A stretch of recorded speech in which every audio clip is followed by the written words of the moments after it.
the translation. So we are in, just have a recap, those who came just now. Just we are in Srimad Bhagavatam 3:29-17. mahatāṁ bahu-mānena dīnānām anukampayā maitryā caivātma-tulyeṣu yamena niyamena cha. Om Namo Bhagavate Vasudevaya, Om Namo Bhagavate Vasudevaya, Om Namo Bhagavate Vasudevaya. So the translation is going as follows. A pure devotee should execute devotional service by giving the greatest respect to the spiritual master and ācāryas. He should be compassionate to the poor and make friendship with persons who are his equals, but all his activities should be executed under regulation and with control of the senses. Purport. In Bhagavad Gita 13th chapter, it is clearly stated that one should execute devotional service and advance on the path of spiritual knowledge by accepting the ācārya, ācārya-upāsanam. One should worship an ācārya, a spiritual master who knows things as they are. Spiritual master must be in the disciplic succession from Krishna. The predecessors of the spiritual master are his spiritual master, his grand spiritual master, his great grand spiritual master, and so on, who form the disciplic succession of ācāryas. Ācārya-upāsanam. Yes, so this is mentioned in Bhagavad Gita as one of the methods by which one can actually distinguish spirit from matter. We can get out of the material world by doing that ācārya-upāsanam. So the verse is right here. Let's see, Bhagavad Gita 13. That's one of the many things he mentioned, but ācārya-upāsanam is actually the most important. Yeah. It says amanitvam adambitvam ahimsa kshantir arjavam ācārya-upāsanam shaucham dhairyam atma vinigraha. So humility, pridelessness, non-violence, tolerance, simplicity, approaching a bona fide spiritual master, cleanliness, steadiness, self-control, renunciation of the objects of sense gratification, absence of false ego, and so on. These are all part of the process of knowledge. It's also called vijnana. It means actually the way by which we actually distinguish spirit from matter. That's actually knowledge. So Prabhupada says, university degrees are not helpful because that will just be jnana, or sometimes we call jnana as shuksha jnana, just dry knowledge. So knowledge should be wet, you can say. Should be wet. No, it should not be dry. Because wet, it means pertaining to the water. What is water? Rasa. Yeah. So rasa vaisa. Krishna is the source of all rasa. Rasaham apshu kantya. Says I'm the taste in the water. Yeah. It's really it's there. And dry knowledge, it even makes us dry. Like even physically, it makes us dry actually. What to speak of mentally and spiritually. And we know what is the thing when something is dry. Any object. Say, for example, in the old age, it said we are drying up more because vata is stronger in the old age. The wind, so wind is drying up. So what is happening? We easily crack our bones. So, for example, now here in Oslo is so much ice, yeah, and people are slipping on ice. But we are not so old yet, so we can survive, right? We are okay. We can cope even before. But the older you get, especially when you get about 50, 60, 70, then the bones are cracking. And that's because it said the bones are dry. It's not enough liquid.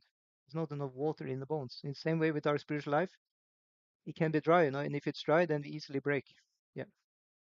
So that's why this rasa is very important to get spiritual taste. And one is getting that through the chain of disciplic succession. So it said, that Bhagavatam, Nigama Kalpataror Galitam Palam, Sukhamuka Amrita Dravya Samyutam, Pibantam Bhagavatam Rasam Alayam, Mur Aurasika Bhuva Bhavukaha. Said, that this nectarian juice of Bhagavatam. So Bhagavad Gita is also, also part of that. But now we're reading Bhagavatam, so Bhagavatam is especially highlighted as being delivered from Shukadeva Goswami. From his mouth, he was touching it and then became more religible. And it's Amrit Dravya Samyutam. It said it's like it has kind of semi-solid. It's just like a fruit which is not completely water, but it's not also completely like a stone. It's in between. semi-liquid. So that's when it's very good. So in the same way, we cannot be totally liquid because then we wouldn't be here. If we were completely in the rasa, we would be in the spiritual world, right? So we're also in the material world at the same time. So it's like a fruit. The fruit is not completely wet, but very wet, but still, a little bit dry.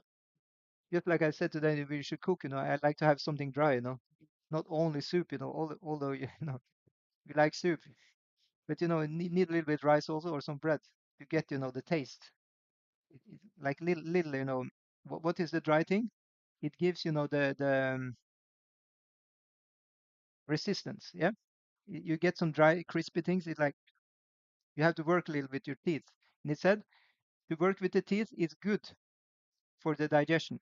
Yeah, because if you just have liquid, then it's like body is not preparing to get the food. But if you work a little bit, chewing is helping the digestion because it prepares the fire in the stomach. So that's why I advise, according to Ayurveda, to chew. So not only liquid food, but also a little bit chewing. It will help, get you ready to swallow, like to actually, burn the eatables. Yeah. So Raso Vajam, Raso Apyasa, Param Drishtva Nivartate. We may have material taste, but we can also have spiritual taste. And then we do Nivartate. Then we select away, the lesser taste. Param Drishtva, because we see something higher. It's just like we talked about today, that bird, we have a very much animal tendency, even as human beings. That we see many birds are flocking or going somewhere, other birds will follow. If it's only one bird going there, the most bird will still sit there. But if one another follow another, and then suddenly it becomes very important where that other bird is going. It doesn't really matter where it's going. And the same thing with us humans. We just look what other people are doing and then we just follow that. So say for example, we would be more inspired to have Bhagavatam class here if it was 100 people, right? Immediately we'll think, oh, this is something. Then we could skip eating, we could skip everything because our mind is kind of settled because we see other people are doing the same thing. So I'm peaceful now. We're very much like the core of our being is still, the animalistic kind of, being. But the more spiritual one become, one is removing oneself from that and become actually completely transcendental. I was tested very much my spiritual master by that. Whenever he had class, we didn't have any breakfast. He had class and he started early, like we start, 12:30. But he started, he started 8 o'clock to the class. He just went on to now, 12 at 1 o'clock. Finally, then we could have the breakfast. This was a nice test, because then you had to kind of, you had to transcend, the hunger and the thirst and everything, just and try and get taste, from the Bhagavad Gita itself, and that we can only get from the gurus because they necessarily need to have it. So it said, that they are the actual rasikas, the people who enjoy that through the guru, because we just like learning mathematics, who can learn it? You can only learn it from somebody who already know mathematics. So Jiva Goswami has explained in his commentaries on the Bhagavatam and other places. He says that the jiva doesn't actually have bhakti. It needs to be given by the guru. Hmm. Amazing, yeah. So we're getting bhakti, just straight from Prabhupada in the books, and also we by the association of devotees. It said in Chaitanya Charitamrita that the the the bhakti or the love for God, or even the start of it, the shraddha, even the faith for practicing devotional service is coming from the sadhus. Some or other, if we can be in the company of devotees, then we will get the taste, we will get the belief that this is so. So then we have the nine, uh, the nine stages of bhakti. Adau Shraddha Tata Sadhu Sangha. First we have the faith, then we have the Sadhu Sangha. For example, we may go to any other group, and we may stay there for a little time, but if we don't associate so much with them, like sometimes we have tried, to go maybe some other church, some other group. But if you don't really associate, we don't really make friends with them, then it stopped there, isn't it? But if you actually associate with them, like we go to a temple, our ISKCON temple in Oslo, we really associate. We stay there even after the feast is over. We hang out there, we talk. We have, intimate association like that, So intimate, when we talk about spiritual life, it doesn't mean, bodily intimate. It just mean, uh, uh, confidential exchanges. There are six different exchanges between devotees. You know, it is to share, the heart, open the heart for another, and also the other person that he tolerate whatever we come with, that he is like, yeah, yeah, he will not reject, he will, if there's a friendly relationships, it's called priya, friendships. Uh, so six of these. So Bhungte Bunjate Chaiva. So that's the most famous one. We are cooking for somebody, just like we were cooking now, you were cooking. You offer to the Lord, and I will also, and I will not reject what you cooked. And also when I cook, you're not rejecting what I cooked for you. Yeah, like that. So this is very nice, loving exchanges. So that's why it's advised sometimes, not just sometimes, that we should avoid, having the invitations from the non-devotees to eat, because then we eat their food, we become influenced. You know. So in that way, like it was said, that's why Dronacharya, he was a great teacher. He teach, Arjuna and Pandavas to fight. He also teaching Duryodhana and the bad side. He also teach them to fight. He was proper Brahmana who doesn't distinguish. He just teach anybody. This should be actually Brahmana. If one is supposed to be a spiritual teacher, one shouldn't make distinction. He just teach as long as there is the respect. That's the only thing the Brahmana ask for, actually. As long as there is respect, good polite behavior, then he can teach anybody. So it was said about six Goswamis that they were, Dira Priya. They were dear Priya to both the bad people and the rough people.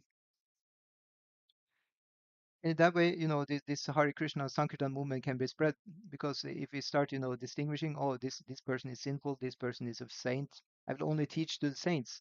Why do you need to teach the saints? They're already good. Rather, you should teach those who are not saints. This is the mercy. It's anukampa, as was said here. That's part of the thing to be a devotee. The pure devotee should execute devotional service by giving the greatest respect to the spiritual master and ācāryas. That's what I thought was saying. Like, spiritual master ācārya is same as a brahmana teacher. Ācārya actually means teacher. He should be compassionate to the poor. So that is the thing.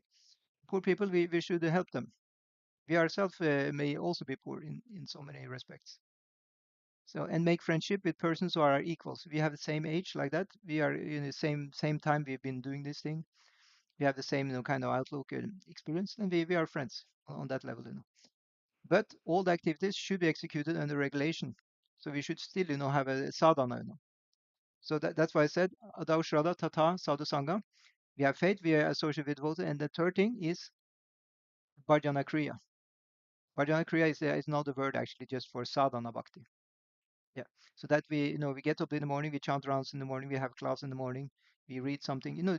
Some or other you have a program. I mean, you sometimes have to go early to work, or you have some course. You go, but then later on you patch up. You do the rest of your rounds in the evening, or some or other you have some principle. What do you call a vow? A vrata.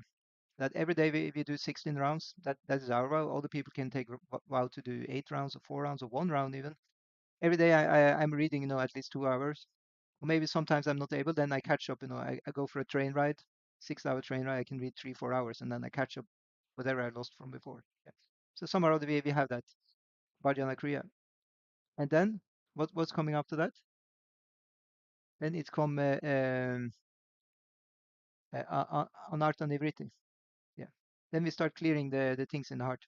Because sadhana is taking over our life. It becomes, full our life. So we don't have time to space out, just watching videos on YouTube, or just browsing, meaningless things actually, which just interesting for the senses. Then we actually start, controlling our time, like you do, with your education, like focusing. So I hope this is also not waste of time. Somewhere or other, we can squeeze it in a little bit of Bhagavatam in our day. It's actually very, auspicious for us for our future. Because Bhagavatam is not any book. This is actually incarnation of Lord for Kali Yuga. I repeat, this Bhagavatam is the incarnation of the Lord for the Kali Yuga. Palanashta Drishtamesha Puranarko Udunitaha. This son of the Bhagavatam has arisen just after Krishna left. Krishna Svadamupagate. This is explained in the beginning of Bhagavatam. Krishna has just left the planet. We are in the end of Dwapara Yuga. He left. He had this lila, he's out of here. So then, people are feeling lonely, and devotees are very, eager now to, where can we now get the association of Krishna? And then, Vyasadeva is explaining that Kala Nashta Drishta. Now since Krishna, the son of Krishna is like the sun, Krishna Surya Sama, he just left. So now it's dark, right? So that's why Kala Nashta Drishtam. In Kali Yuga, it's all dark. We lost our sight. Nasta Drishtam.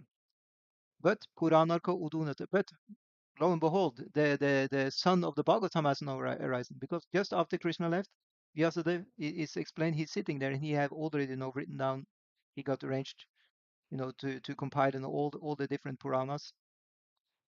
And Mahabharata is there, Itihasas, histories, Ramayana is there, you have Upanishad, everything is there. But still, he doesn't feel completely happy. And then Narad Muni, his spiritual master, is coming and he's saying, I think you're not happy because you didn't actually glorify Krishna exclusively. It was a little mix, with some Hinduism there, some, astrology, and, Ayurveda. All these things are good, but Krishna is more important at the end of the day. And you have yoga rituals, you have temple rituals, you have, so many mystical things. Puranas are full of these things. Mahabharata is also full of these things. Ramayana is even that. But of course, Ramayana and Mahabharata is focused on Krishna. Actually, all Puranas, they also focus on Bhagavan. But it may be mixed up with all these other things. So that's why actually Narad Muni is saying to Vyasa, this is Jugupsritam, because these people can be attracted now to follow some karma kanda path, to go into heavenly planets, or get some, yoga, siddhi expertise or whatever. And they will forget bhakti, which is actually the only important thing. It's the only important thing. We can get to know a good skill in the school or whatever. But at the end of the day, when we die, where are we going? We're going back to Earth planet again in the Kali Yuga rotating? I'm telling you, Kali Yuga is not going to be nicer. We may have some bodily trouble now. We think we can cope. What if, next life we have even worse bodily trouble? It's actually said we have worse and worse bodily trouble, mental trouble, economic trouble, happiness trouble. It will be less happiness, actually, as Kali Yuga progressing. So this is not fire and brimstone preaching to force, scare people that you go to hell if you don't follow this. You don't go to hell, but you will stay in the Kali Yuga, and the Kali Yuga will gradually be more and more hellish. So it's a little bit similar. But of course, if you chant Hare Krishna, or if you follow any religion and come to God, your life will be more and more heavenly. Follow any religion, which is, given by Lord. All the religions are given, and they promise you to go to heaven. You follow, you will go to heaven. But, you know, Brabham Bhuva Naloke, Punaravartina, you will again have to go back, even if you go all up to the above heaven, the planet of Brahma Loka even. Shini Punya Martya Lokam Vishanti. Because after some time this Punya is finished, again we go back to the Martya Loka, which is Earth planet. And again we're back in Kali Yuga, and again, has progressed a few thousand years, or even, even longer. So Kali Yuga is lasting for 432,000 years, and 5,000 years we already passed. So it's 427,000 years left. It's going to be, in the end of Kali Yuga, the maximum lifespan is like 30 years old, and our height is not higher than, dwarf. That's the explanation given in Bhagavatam. So everything is deteriorating. The lifespan, our looks will be worse. Our, happiness will be less. So better we practice Krishna consciousness now. We're still quite sound in our mind and health. We can now chant 16 rounds. We don't have any issue with that. We can take prasadam. We also don't have any issue. We can even have Bhagavatam. We can, we're not going to torture you. This is just going to be max, 25 minutes. Just 25 minutes out of it, 24 hours. Okay. I promise you, this will fill up your spiritual bank account. Okay. You may think I'm losing money now. I could go to work. I could for half an hour. I could earn 500 kroner in my job. Why waste this on half an hour Bhagavatam? But I promise you, your spiritual bank account will have this 500 kroner there. You will not lose them. Okay. So after this life, Krishna will remember. This man was very good. He went to Bhagavatam class. I'll save him from Yamaraj. Jivana Vakta Bhagavan Guna Namadeyam Testana Smarati Yachira Ekadapi Tanana Advam Asuto Vishnu Krityam. So Krishna, so Yamaraj is saying in the Bhagavatam that don't bring me these people. Yamaraj is the Lord of hell or death. He said, don't bring these people to me who just once chanted the whole name of the Lord, who just once bowed down in the temple to the Lord, or who just once paid attention to the katha of the Lord. These people, they are not eligible to go to the hell. This is Yamaraj's promise. So, and there is a very nice story about that. There was this rascal. criminal, thief, murderer, like that. This is from Puranas. He was escaping, from the police. So they were running after him, and then there was, a place where there was a Bhagavatam Katha, it was in India. It was usual before, they had gatherings. You just sit and have the Katha for 7 days. So he just went in there, and he just sit there. Actually, it didn't last for 7 days. He was just sitting, for one day, for just in the Bhagavatam class. And then, then he went back in. He continued his criminal activities, and then after that, he was coming to Yamaraj. And then at Yamaraj there is a Chitragupta. He's the person in our heart who has control, who has the whole list of all our sins and all the good things also. So Yamaraj is asking Chitragupta, okay, can you give me the list?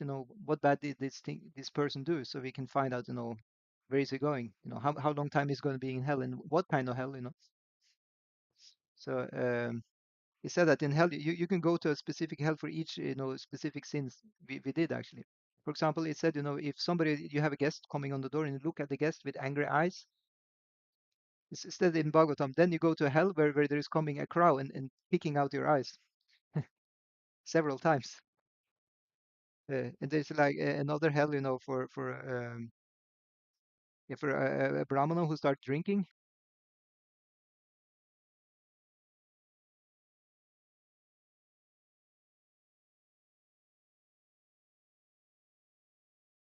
I lost the microphone. No, it's still there. Okay. So it said for a brahmana who drinks, he's also going to hell, where he has to pay. How is it again? Yeah, he has to suffer, yeah, it said, you have these hells where you're bathing in the burning oil, like we're frying, pakoras. You'll be fried in oil. Yeah, this is not a good business. Sometimes somebody who were new to Hare Krishna, they were cooking, and they mix up we have all these Sanskrit terms, we have our lingo. So he asked, he had made these pakoras, but he mistaken them with another word. So he said, do you like to have some fried pujaris? The pujari, is the is the person who is on the altar, the brahmana. So that's not the right term. But it can happen actually. If the pujari, if the brahmana is not behaving properly, he can be fried, in the hell, according to Yamaraj system. But anyway, if you chant Hare Krishna, we'll be saved from that. Yeah. So thank you so much. Any comments or questions? No. So we'll stop there, and now we will have prasadam in our own little, ashram, and it will not be will not be fried pujaris. Okay.